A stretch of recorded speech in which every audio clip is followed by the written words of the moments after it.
Orang-orang pada bertanya, kenapa cuma Jokowi doang? Memangnya yang kerja cuma Jokowi aja?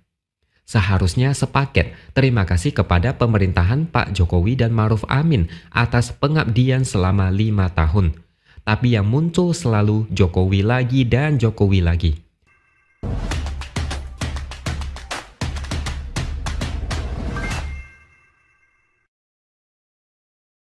Halo, bertemu lagi dengan saya, X Hardy, di Opini Siward.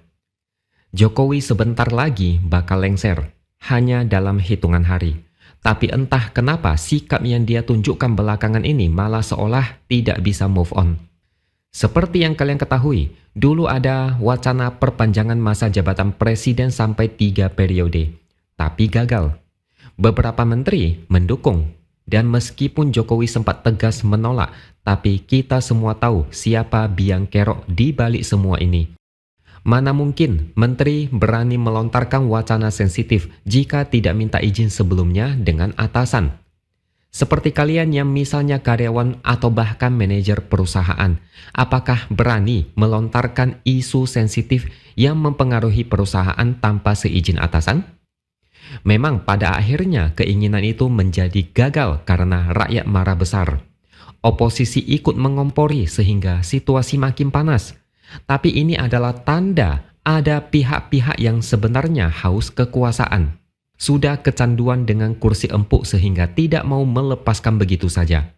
Kemudian muncul lagi wacana penundaan pemilu dengan alasan ekonomi negara belum stabil akibat dihantam pandemi COVID. Kali ini ada big data yang katanya 110 juta rakyat Indonesia mendukung penundaan pemilu. Ini jelas-jelas ada yang susah move on, sehingga nekat merencanakan wacana yang memperpanjang masa jabatan. Alasan-alasan yang diutarakan adalah alasan klasik yang bisa saja dibuat-buat supaya membenarkan apa yang mau dilakukan. Kemudian terjadi guncangan lain ketika Gibran yang sebenarnya tidak cukup umur tapi akhirnya bisa nyalon karena ulah sang paman di Mahkamah Konstitusi yang mengabulkan gugatan satu orang bernama Almas Sakibiru. Dari situ mulai terbongkar bahwa semua ini adalah sudah direncanakan dari awal. Keluarga Jokowi akhirnya dibenci satu Indonesia. Belum puas sampai di situ, Ketua Umum Partai Garuda menggugat ke Mahkamah Agung soal batas usia calon kepala daerah. Dan hebatnya lagi, gugatan itu diproses tanggal 27 Mei dan diputuskan pada tanggal 29 Mei 2024. Bayangkan, hanya 3 hari saja. Kerjanya secepat kilat. Putusan MA ini membuat Kaisang punya hak untuk nyalon di pilkada karena usianya sudah genap 30 tahun saat hari pelantikan. Semua rangkaian kejadian ini, apakah kalian yakin kalau keluarga Jokowi tidak terlibat?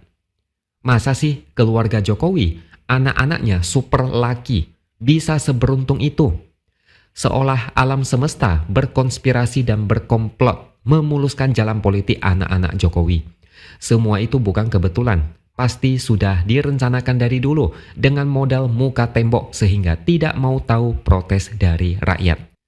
Inilah malapetaka yang terjadi pada Jokowi sekarang ini. Dulu dipuja-puja, sekarang dimaki-maki. Menjelang lengser, dia malah didoakan rame-rame oleh netizen semoga cepat-cepat lengser karena banyak yang perutnya mual melihat wajahnya yang penuh dengan kemunafikan dan topeng palsu. Bahkan saat ini, nama Mulyono jauh lebih populer dibandingkan Jokowi. Saya yakin Jokowi pasti risih dipanggil dengan nama itu. Tapi ya itu salah dia sendiri. Siapa suruh bermain api yang membuat rakyat marah? Di saat dia menjadi presiden, demokrasi hancur lebur. Konstitusi dicabik-cabik. KPK seperti macan ompong. Hukum bisa dijadikan alat sandera. Menjelang lengser, Jokowi sepertinya resah dengan nama baiknya yang belakangan terus dihujat dan dicaci maki. Sudahlah tidak bisa menjadi presiden 3 periode, jelang pensiun malah dibenci satu Indonesia. Tinggal relawan muka tebal yang masih mau mendukung dia. Sebelumnya sudah tersiar kabar ada orkestrasi politik untuk mengharumkan nama baik Jokowi menjelang pensiun. Di media sosial ada beberapa hashtag, misalnya hashtag terima kasih Jokowi, Selain itu, kabarnya beberapa media besar juga diminta untuk membuat pemberitaan tentang keberhasilan Jokowi. Bukan cuma itu, ada banyak spanduk yang bertebaran.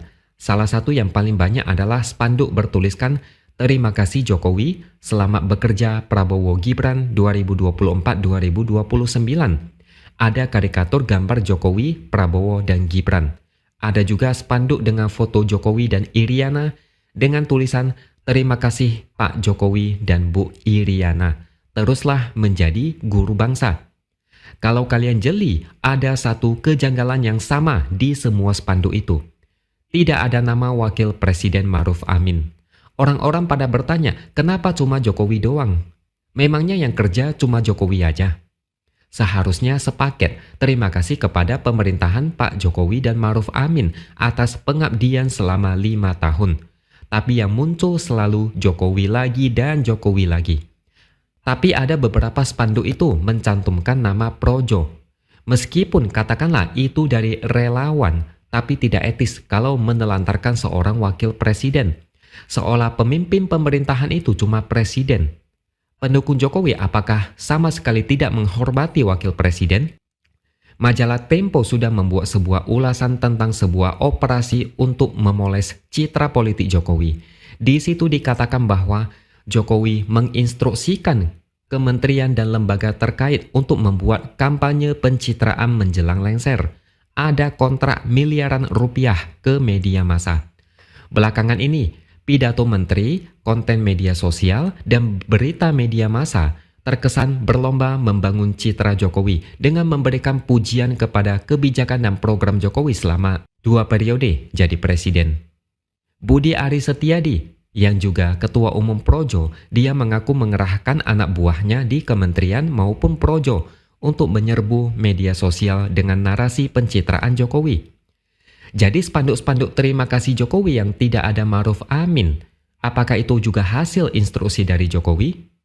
Budi Ari adalah orang kepercayaan Jokowi yang juga kebetulan ketua Projo. Di beberapa spanduk ada logo Projo juga. Silakan kalian menarik benang merahnya. Ini mungkin berarti Jokowi bukan cuma susah move on, tapi suka mengemis hormat dan pujian. Sampai-sampai harus menginstruksikan banyak pihak untuk memberitakan keberhasilan dia.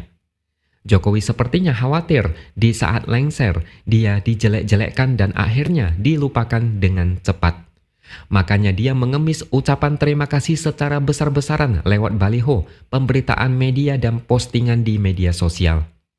Niatnya mungkin awalnya mau pamer-pamer ke rakyat bahwa Jokowi itu keren, banyak prestasi dan patut dapat ucapan terima kasih yang sebesar-besarnya.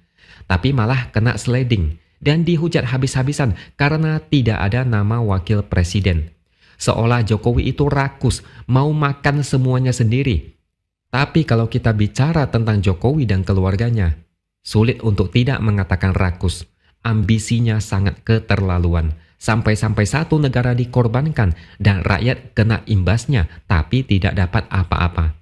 Oke, sampai di sini dulu opini dari saya. Subscribe channel ini supaya makin berkembang dan jangan lupa tuliskan komentar Anda. Terima kasih sudah menonton dan sampai jumpa lagi di lain kesempatan.